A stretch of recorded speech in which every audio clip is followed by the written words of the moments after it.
UP में 2027 की शुरुआत में विधानसभा चुनाव होने हैं। चुनाव में एक साल से कुछ ज्यादा का ही वक्त बचा है, लेकिन अभी से ही एनडीए के अंदर राड़ छिड़ गई है। गठबंधन सहयोगियों पर बीजेपी के नेता तीखी बयानबाजी कर रहे हैं, जिससे एनडीए की दरार खुलकर सामने आ गई है। तो क्या है पूरा मामला, जानने के लिए देखिए ये रिपोर्ट। यूपी में बीजेपी की सरकार है और इस सरकार में राष्ट्रीय लोकदल भी शामिल है।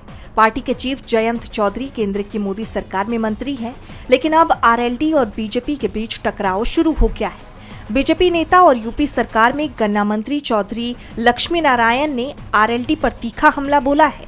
उन्होंने जयंत चौधरी की पार्टी को पनौती तक कह दिया।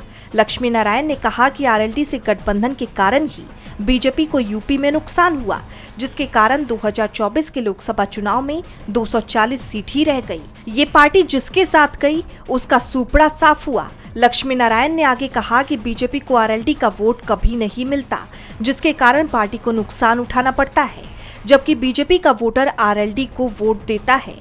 आरएलडी जब सपा के साथ थी तो सपा को हार मिली, हमारे साथ आई तो हमें नुकसान हुआ।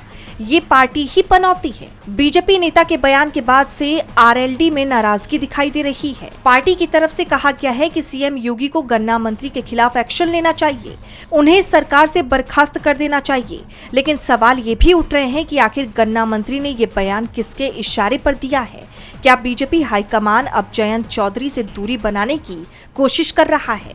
अगर एनडीए में फूट पड़ती है तो विधानसभा चुनाव में उसे जबरदस्त नुकसान उठाना पड़ेगा।